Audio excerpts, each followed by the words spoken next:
মাসুম মাহবুব দেখছেন open the YouTube channel এবং মাসুম মাহবুব Facebook page. পৃথিবীর যেই প্রান্ত থেকে যারা দেখছেন সবার জন্য শুভকামনা, ভালোবাসা। প্রিয় দর্শক, রাতের আজ তারিখটা বলে দিতে হবে আপনাদের, না? আজ 27 এপ্রিল 26, রাত 11টা। প্রথম যে খবরটি সেটি হলো, ইরান অবশেষে যে তথ্য ফ্লাশ করলো, এটি মার্কিন মুলুকের জন্য একটি বড় ধাক্কা হিসেবে বিবেচিত হচ্ছে। কারণ 9,500 আমেরিকান বোমা ইরান ধ্বংস করেছে, যে বোমাগুলো আমেরিকা যুদ্ধ বিমান এবং মিসাইলের মাধ্যমে ইরানে ছুটেছিল। দ্বিতীয় গুরুত্বপূর্ণ খবরটি হলো, এবার নেতা কাকুর আইডিএফকে শক্ত প্রতিরোধ গড়ে আরো জোরে ধাক্কা দিল হিজু বাহিনী, অর্থাৎ লেবানিজ বাহিনী। এবার ইরান বলছে, যদি ইরানের তেল ক্ষেত্রে, গ্যাস ক্ষেত্রে বা গুরুত্বপূর্ণ স্থাপনায় আঘাত হয়, তাহলে আমেরিকার যে মিত্র আছে গালফ কান্ট্রি, মানে আরব কান্ট্রি, তাদেরকে 10 গুণ মাসুল দিতে হবে, 10 গুণ। পাশাপাশি ডোনাল্ড ট্রাম্পের একটি ইন্টারভিউ নিয়েছে এক লেডি সাংবাদিক। তিনি ট্রাম্পের কাপড় খুলে ছেড়ে দিয়েছেন, ধুতি পরে এখন হাঁটা শুরু করেছেন ডোনাল্ড ট্রাম্প। দর্শক, এছাড়া আরো বেশ কিছু খবর থাকবে, আমি আপনাদের ধারাবাহিক দেওয়ার চেষ্টা করছি। শুনতে এবং দেখতে কোনো প্রবলেম হচ্ছে না আপনাদের, আশা করি। হলে আমাকে অবশ্যই কমেন্ট করে জানাবেন। আলহামদুলিল্লাহ, অনেক ভালো খবর। এক ভাই জানিয়েছেন, মাসুম ভাই ইতালি থেকে চাতক পাখির মতো অপেক্ষা করছি আপনার। জি ভাই, আপনাদের অপেক্ষার জন্য এসেছি। সন্দীপ হরিশপুর থেকে দেখছেন মাহমুদুল হাসান। জি, আমি এবার একটা একটা করে খবর দেওয়ার চেষ্টা করছি। আমেরিকা ইরানের উপর অজস্র বোম্বিং করেছে, সেটা যুদ্ধ বিমান কিংবা মিসাইলের মাধ্যমে। কখনো আমেরিকা এসছে, কখনো ইসরায়েল এসছে। কিছু তথ্য উঠে এসছে এরকম মার্কিন গণমাধ্যমে, যে আরব আমিরাত নিজেও কিছু যুদ্ধ বিমান পাঠিয়েছে ইরানের বিরুদ্ধে। সেখানে তারা তাদের পতাকা বা তাদের যেই দেশীয় যে পতাকা আইডেন্টি, সেটাকে মুছে নিয়েছে। পাশাপাশি ইসরায়েলের আয়রন ডোম ইসরায়েল থেকে কিনে আরব আমিরাত ইনস্টল করেছে। অর্থাৎ ইসরায়েলকে এক প্রকার তার রাষ্ট্রের সাথে তার সম্পর্কের বিষয়ে অনুমোদন দিয়ে দিয়েছে মুসলিম বিশ্বের অন্যতম বিস্ফোরা আরব আমিরাত। আব্রাহাম অ্যাকর্ডের যেই বিষয়টি নিয়ে এতদিন আলোচনা চলছিল চূড়ান্ত লেভেলে, এক প্রকার অর্থে সেটাকে বৈধতা দিল আমাদের জুব্বা পাগড়িওয়ালা আরব আমিরাত। যদি এটা ইসলামের পোশাক হিসেবে তারা বিবেচনা করছে না, এটা আরবের পোশাক। এটাকে নিয়ে আমি কটূক্তি করছি না।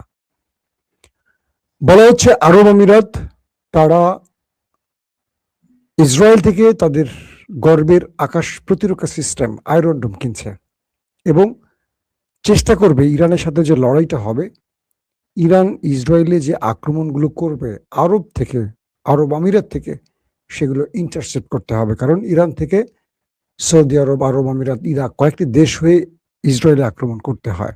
তখন পথই তারা বাধা দেবার চেষ্টা করবে, আবার নিজের ভূমিকেও রক্ষার চেষ্টা করবে। বড় অভিযোগটি এসছে যে ইরানের ভেতরে যে আক্রমণ হয়েছে তার মধ্যে গোপনে আততায়ীর মতো আরব আমিরাত এসেও ইরানে আক্রমণ করে গেছে। তো এই মুহূর্তে যে খবরটি এখন বিশ্বব্যাপী প্রচার হচ্ছে সেটি হলো মার্কিন যুক্তরাষ্ট্রের 9,500-এর উপর, আবারও বলছি 9,500-এর উপর বোমা ব্যর্থ হয়েছে ইরানে এসে, এবং ইরান এগুলোকে ধ্বংস করেছে। সবচেয়ে বড় কথা হলো 2,000 পাউন্ডের 3টি বাংকার ব্লাস্টার বোমা, যেগুলো দিয়ে ইরানের পারমাণবিক সাইটগুলোকে ধ্বংসের চেষ্টা করেছিল আমেরিকা। সেই বাংকার ব্লাস্টার 3টি 2,000 পাউন্ড ওজন এক একটার, সেগুলো ইরান ধ্বংস করেছে এবং সেই ছবিও ইরান রিলিজ করেছে। পাশাপাশি প্রচুর মিসাইল, রকেট, বিভিন্ন ভেরিয়েন্টের আমেরিকার বোমাকে প্রায় 9,500 যে সংখ্যাটা বললাম, ইরান ধ্বংস করেছে। তার মানে আমেরিকার এই বিশাল বাজেটের অস্ত্রগুলো ইরানে এসে পড়েছে, কিন্তু ইরান দুটো ভাবে রক্ষা করেছে। এক অলৌকিকভাবে আল্লাহর সাহায্যের মাধ্যমে, যেগুলো মাটিতে পড়েছে কিন্তু ব্লাস্ট হয়নি। আর কিছু আছে ইরান আকাশ প্রতিরক্ষা সিস্টেমের মাধ্যমে ধ্বংস করেছে। এক প্রকার আল্লাহ রাব্বুল আলামিনের সাহায্য ইরান পাচ্ছে, সেটা এই ঘটনার মাধ্যমে প্রমাণিত হয় যে আমেরিকার এই ভয়ঙ্কর বোমাগুলো ইরানে এসে নিষ্ক্রিয় হয়ে গেছে, কাজ করতে পারেনি। পরবর্তী ইরান এগুলোকে নিষ্ক্রিয় করেছে, নিজেরা ধ্বংস করেছে, এবং কিছু বোমা রেখে দিয়েছে যে বোমাগুলোর অনুকরণ করে ইরান নিজেও শত্রুর বিরুদ্ধে এই মিসাইল বা এই বোমা বা এই বাংকার ব্লাস্টার বোমা এগুলো তৈরি করবে। এটা আমেরিকার জন্য অনেক বড় একটি ধাক্কা হিসেবে বিবেচিত হচ্ছে। দর্শক, 2 নম্বর যে গুরুত্বপূর্ণ খবর সেটি হলো ইরান এবার স্পষ্ট জানিয়ে দিয়েছে, কারণ আমেরিকা বলছে তারা হরমুজ প্রণালী দিয়ে ইরানের তেল আসা যাওয়া বা পরিবহন করতে দেবে না, কোনো জ্বালানি পরিবহন করতে দেবে না ইরানকে। কে বলছে? আমেরিকা। এবং ককেশাস অঞ্চল বলি, হরমুজ প্রণালী বলি, প্রত্যেকটা অঞ্চলে তারা বাধার সৃষ্টি করতে চাইছে। যদিও ইরান আমেরিকার চোখের সামনে দিয়ে 70 থেকে 80টি কার্গো জাহাজ পরিবহন করেছে তেল গ্যাস নিয়ে। এই মুহূর্তে আমেরিকা শক্তভাবে বাধা সৃষ্টি করছে, কারণ ডোনাল্ড ট্রাম্পের ইজ্জত পুরোটাই চলে যাচ্ছে যে ইরানকে সে আটকাতে পারছে না। এই কারণে তো ইরান স্পষ্ট করে বলে দিয়েছে যদি ইরানের কোনো জাহাজে আক্রমণ হয় তাহলে যুদ্ধবিরতির সকল নিয়ম বা ধারা বাতিল হয়ে যাবে। ইরান সরাসরি শত্রুকে টার্গেট করবে।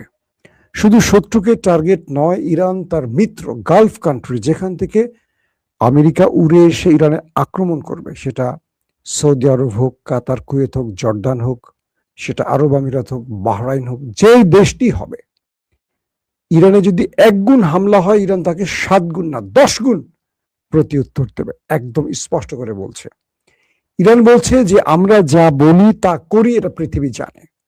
গত 40 দিনের যুদ্ধ প্রমাণ করেছে আমরা যা বলেছি তাই করেছি, এবারও তাই করব। ইরান বলছে যে দেশগুলো ইরানের বিরুদ্ধে আমেরিকা বা ইসরায়েলকে আক্রমণে সহযোগিতা করবে, যেখান থেকে যুদ্ধ বিমানগুলো উড়বে, যেখান থেকে রিফুয়েলিং বিমানগুলো উড়বে, যেখান থেকে প্রতিরক্ষা ব্যবস্থা দিয়ে ইন্টারসেপ্ট করবে, বা যেখান থেকে ইরানের প্রত্যেকটি কাজে বাধা সৃষ্টি করবে বা হামলা করবে, এই প্রত্যেকটা জায়গায় 10 গুণ হামলা ইরান করবে।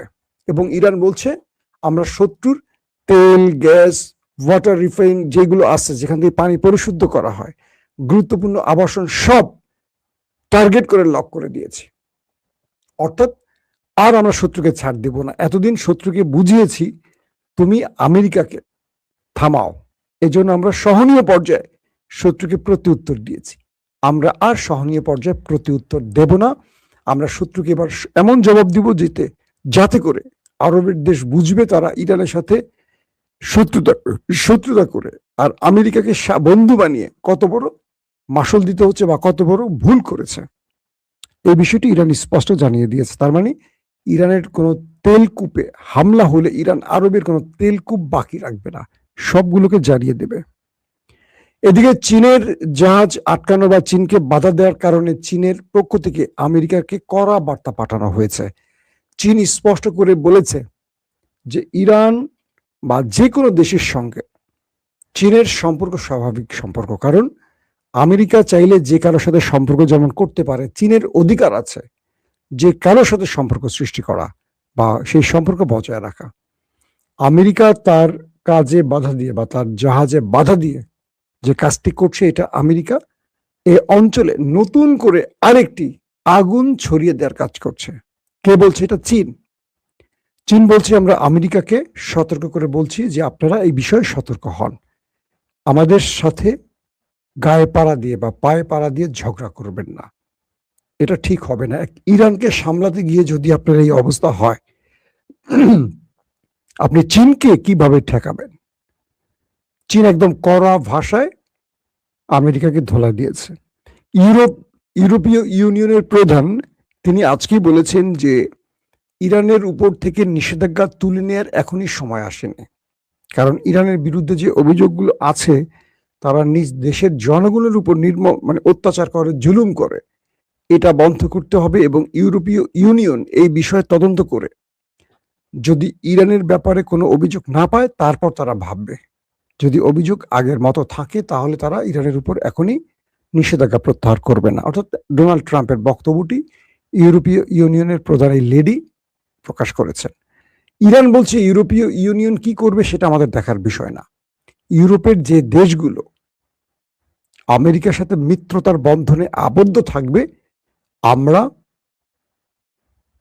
তাদেরকে হরমুজ প্রণালী পার হতে দেব না। আর আমেরিকার জন্য বার্তা হলো, আমেরিকা যদি কোনোভাবে এখান থেকে সরে না যায়, তাহলে বাবুল মান্দাফ বন্ধ করে দেব, পুরো আরবের তেল বেচা বন্ধ, বিশ্বকে আমরা অন্ধকার করে দেব। তো ইতিমধ্যে ইরানের পররাষ্ট্রমন্ত্রী আব্বাস আরাকচি পাকিস্তান সফর করে ওমান গেছেন। ওমান সফর শেষ করে দ্রুত আবার পাকিস্তান এসছেন। পাকিস্তান সফর শেষ করে তিনি আবার রাশিয়া এসছেন। তো তার ইরানের যে বক্তব্য বা ইরানের যে প্রস্তাবনা, এই প্রস্তাবনাগুলো আব্বাস আরাকচি পাকিস্তানের মাধ্যমে আমেরিকাকে ট্রান্সফার করেছে। এবার তিনি রাশিয়া সফর করেছেন। তো রাশিয়াতে এসে তিনি যে কাজটি করছেন, ভ্লাদিমির পুতিন এবং তার পররাষ্ট্রমন্ত্রী সার্গেই ল্যাভরভের সাথে গুরুত্বপূর্ণ বৈঠক করেছেন এবং বৈঠকে রাশিয়া কিছু নতুন তথ্য দিয়েছে। যে রাশিয়া বলছে যদি আমেরিকা চায়, তাহলে রাশিয়াতে ইরান এবং আমেরিকার মধ্যে মধ্যস্থতা করতে পারে রাশিয়া। গ্রান্টার রাষ্ট্র হিসেবে রাশিয়া থাকতে পারে। অর্থাৎ একটা পজিটিভ পরিকল্পনা রাশিয়া ব্যক্ত করেছে ভ্লাদিমির পুতিন। 2 নম্বর, এবং ইরানের উপর ইরানের যে ন্যায্য অধিকারগুলো আছে, একটা রাষ্ট্রের যে অধিকারগুলো আছে, সেটা জলরাশির অধিকার। পৃথিবীর প্রতিটি দেশ তার জলরাশির টোল আদায় করার ক্ষমতা রাখে, কেন ইরান পারবে না? ইরান তার নিজের তেল বাজারে বিক্রি করবে, এখানে আমেরিকার বাধা দেওয়ার কোনো কারণ থাকতে পারে না। ইরান হরমুজ প্রণালী দিয়ে তার পৃথিবীর যে কোনো দেশে তার তেল বিক্রি করবে, সেখানে আমেরিকার নৌ অবরোধ করছে, এটা অবৈধ। অর্থাৎ ইরানের প্রত্যেকটা কাজকে ব্ল্যাঙ্ক চেক দিয়ে দিয়েছে মিস্টার ভ্লাদিমির পুতিন এবং ইরানের পাশে থাকার ঘোষণা দিয়েছেন। অর্থাৎ তিনি বলছেন যে ইরানকে সব রকম সহযোগিতা এবং ইরানের পাশে থাকবে রাশিয়া, মানে পুতিনের রাশিয়া। পাশাপাশি ইরানকে আরো কিছু বিষয়ে পরামর্শ দিয়েছে, যেগুলো বিশ্ব গণমাধ্যমে সেইভাবে আসছে না। অর্থাৎ এগুলো বিভিন্নভাবে বিভিন্ন আউটলেট প্রকাশ করছে। তারা বলছে যে ইরানের সামরিক জায়গাগুলোকে, সামরিক খাতগুলোকে আরো আধুনিক করার চেষ্টা করছে রাশিয়া। পাশাপাশি যে জায়গাগুলো দুর্বলতা আছে, সেইগুলোকে দ্রুত স্ট্রং করার জন্য ভূমিকা রাখবে রাশিয়া। কারণ এই জিনিসগুলো আসলে স্পষ্ট এইভাবে আলোচনা আসার কথা না, কারণ এই জিনিসগুলো প্রকাশে তারা আলোচনা করে না। তবে কিছু কিছু গণমাধ্যম এই তথ্যগুলো দিচ্ছে। আমরা সত্য মিথ্যা জানি না, তবে সত্য হওয়ার সম্ভাবনা বেশি, কারণ এইটাই মূল উদ্দেশ্য। এবং ইরান রাশিয়ার কাছে গেছে তার আরেকটি কারণ হলো, আমেরিকার সাথে যুদ্ধ ছড়িয়ে পড়লে রাশিয়া কি ভূমিকা নেবে, কি সহযোগিতা করবে, বা আমেরিকার সাথে কূটনৈতিক পর্যায়ে আলোচনার টেবিলে ইরান কোন ল্যাঙ্গুয়েজে, কোন ভাষায় কথা বলতে পারে, তারও কিছু বড় ভাইয়ের থেকে পরামর্শ নিতে পারে। এই বিষয়গুলো আছে। তো ইরানের আব্বাস আরাকচি বা ইরানের ভেতর থেকে বলা হয়েছে তারা আমেরিকার সাথে আলোচনা করবে না। ডোনাল্ড ট্রাম্প আজকে জানিয়েছেন তিনি 18 ঘন্টা জার্নি করে তার প্রতিনিধিকে আবার পাকিস্তানে পাঠাতে পারবেন না। তার প্রতিনিধিরা বারবার ছুটে গেছেন, কিন্তু ইরান তাকে লজ্জা দিয়ে চলে গেছে আরেক দেশে। অর্থাৎ ইরান এই আলোচনায় চাচ্ছে না। তো এই 18 ঘন্টা তার যারা প্রতিনিধি, Steve Witkoff, JD Vance, Jared Kushner, তারা বারবার ছুটে গিয়ে প্রতারিত হচ্ছে। ইরান তাদেরকে পাত্তা দিচ্ছে না। এটা ডোনাল্ড ট্রাম্পের ভালো লাগেনি। ডোনাল্ড ট্রাম্প বলছে আমাদের কিছু প্রস্তাবনা আমরা ইরানকে পাঠিয়েছি, ট্রাম্পের কিছু প্রস্তাবনা আমরা পেয়েছি, যেগুলো নিয়ে আলোচনা চলছে। ইরান যদি আমাদেরকে টেলিফোন করে, হ্যালো 000-420, মানে 420 দিয়ে নাম্বার দিলে ডোনাল্ড ট্রাম্পকে পাওয়া যাবে। এই নাম্বারে আবার কেউ কল দিয়েন না, চলে যেতে পারে আবার কিন্তু অন্য জায়গায়, বুঝছেন নি? তো বলছে যে ইরান যদি টেলিফোন করে, আমরা আর প্রয়োজনে আলোচনার এই কি বলে মুখোমুখি আলোচনা বা কোনো এক দেশে গিয়ে আলোচনা করতে গিয়ে দরকার নেই, আমরা এখন টেলিফোনে কথা বলতে পারি। ইরান যদি চায় টেলিফোন করুক, আমরা কথা বলবো, এবং কি বিষয় আলোচনার মাধ্যমে কোন কোন ধারাগুলো দিয়ে আমরা একটা মানে কি বলবো শান্তি আনতে পারি। ডোনাল্ড ট্রাম্পের সুর একটু পরিবর্তন হয়েছে, কারণ তার উপর যেই অ্যাটাকটি হয়েছে সেই অ্যাটাকে তিনি কিছুটা ভরকে গেছেন। তো ইতিমধ্যে একটি দুর্দান্ত খবর পাওয়া গেছে, সেটি হলো আইডিএফ, ইসরায়েলি সেনাবাহিনী সাউথ লেবাননে কঠিন প্রতিরোধের মুখে পড়েছে, তাদের অনেকেই হতাহত হয়েছে। তাদের হেলিকপ্টার প্রবেশ করেছিল, সেটাকেও টার্গেট করা হয়েছে। অল্পের জন্য প্রাণে বেঁচে গেছে হেলিকপ্টার এবং তার ভেতরে থাকা সেনারা। এবং যে সেনারা সাউথ লেবাননে দখল করতে গেছে, তাদের উপর গেরিলারা, হিজু বাহিনী ব্যাপক অ্যাটাক করেছে, করে তাদেরকে মোটামুটি ছন্নছাড় করে দিয়েছে, তা নাস্তানুবোধ করে দিয়েছে। আর কি বলবো, লন্ড ভন্ড কোনটা শব্দ বলবো বলেন? তো অনেকেই হতাহত হওয়ার খবর পাওয়া গেছে। সেখানে চলছে যুদ্ধবিরতির মধ্যেই যুদ্ধ। দর্শক আসেন আজকের মূল খবরটির কাছে যাই এবার। আমাদের টেম্পু সাহেব ডোনাল্ড ট্রাম্প, বুঝছেন নি? ডোনাল্ড ট্রাম্প না ডোনাল্ড ট্রাম্প, কোনটা হবে? তিনি তো এইভাবে কথা বলেন। তিনি এক নারী সাংবাদিক, আপনারা স্ক্রিনে দেখতে পাচ্ছেন হয়তো, তিনি এক নারী সাংবাদিককে ইন্টারভিউ দিচ্ছিলেন আজ। তো এই ইন্টারভিউ দেওয়ার সময় অ্যাভেস্টিন মনে আছে, এক অল্প বয়সী কিশোরী মেয়ের জোর করে ডট ডট ডট ডট করার অভিযোগে মামলা হয়েছে ডোনাল্ড ট্রাম্পের নামে। তো এই নারী সাংবাদিক ট্রাম্পকে একদম মুখের উপর প্রশ্ন করেছে যে ব্যক্তি আপনাকে অ্যাসাসিনেশনের জন্য, আপনাকে হত্যার জন্য অ্যাটাক করেছে, তিনি একটি প্রতিবাদ পত্র লিখেছিল, কেন আপনার উপর টার্গেট করেছে? তো সেখানে বলেছে আপনি এভাবে অনেক নারীর জীবন নষ্ট করেছেন, ব্লাব ব্লাব ব্লাব ব্লাব ব্লাব, মানে নারী গঠিত অনেক বিষয়। এবং ট্রাম্পের মোটামুটি ওই চরিত্রের আর কি, কুচরিত্রের যত কিছু আছে, এই নারী ট্রাম্পকে সামনে বসিয়ে প্রশ্ন করছিল। আর ট্রাম্প তখন মানে আমাকে যদি কোনো নারী সাংবাদিক প্রশ্ন করে, মাসুম ভাই আপনার ক্যারেক্টার এরকম, আপনার ক্যারেক্টার ওরকম, আমার চেহারাটা কেমন হবে একবার কল্পনা করেন, তাই না? তো ট্রাম্পের চেহারাটা এরকম হয়ে গেছে। তো ট্রাম্প কি উত্তর দিবেন? তিনি বলছেন, তোমার এত বড় সাহস, তুমি আমাকে এই প্রশ্ন করছো, তোমার নিজের ক্যারেক্টার কেমন? তোমার এই প্রশ্ন করা কোনোভাবেই ঠিক হয়নি। ওই ছেলে যে আমাকে গুলি করছে, সে তো একটা অ্যাবনর্মাল মানুষ, সে সাইকো, সে পাগল, তার প্রশ্ন তুমি আমাকে করতে পারো না। তোমার নিজের চরিত্র কেমন? একদম ট্রাম্প উত্তর না দিয়ে নারী মোটামুটি তার ক্যারেক্টার অ্যাসাসিনেশন করে ছেড়ে দিয়েছে। তো এই ভিডিওটি পুরো পৃথিবীতে ভাইরাল হয়েছে।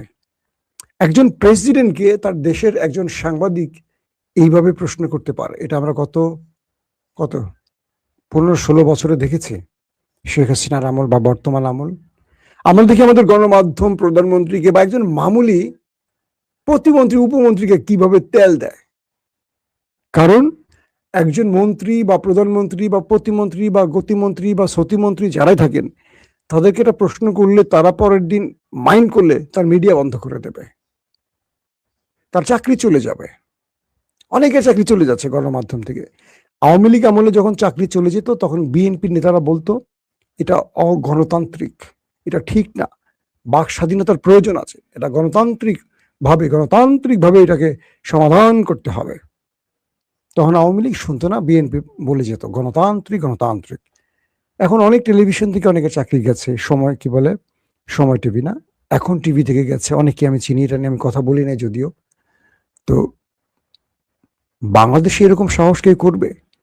বিশ্বের সবচেয়ে পাওয়ারফুল রাষ্ট্র আমেরিকার প্রেসিডেন্ট, সবচেয়ে পাওয়ারফুল ব্যক্তি ডোনাল্ড ট্রাম্পকে বলতেছে আপনার তো অ্যাভেস্টিন আপনার বিরুদ্ধে অভিযোগ করেছে, আপনি এই করেছেন সেই করেছেন, আপনি সেই অ্যাভেস্টিন মামলা থেকে বাঁচার জন্য আপনি ইরানের সাথে যুদ্ধ করছেন।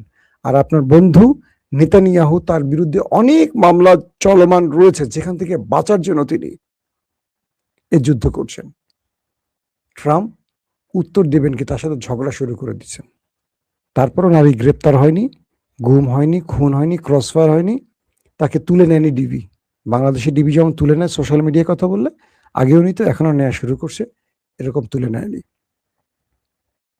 তো এখন যে অবস্থাটি তৈরি হয়েছে, ইরান ট্রাম্পকে প্রস্তাবনা দিয়েছে, রাশিয়া দুই পক্ষের মধ্যস্থতার জন্য প্রস্তাব দিয়েছে। এই হলো অবস্থা। তবে মধ্যপ্রাচ্যে এবং ইসরায়েলে একটা বড় যুদ্ধের জন্য প্রস্তুতি নিচ্ছে সবাই, ইরানও প্রস্তুতি নিয়ে বসে আছে। শেষ পর্যন্ত কি হয়? দর্শক, এখনকার মতো বিদায় নিচ্ছি, ইনশাআল্লাহ নেক্সট টাইম আবারও হাজির হব আপনাদের সামনে ব্রেকিং সংবাদ নিয়ে। আল্লাহ হাফেজ।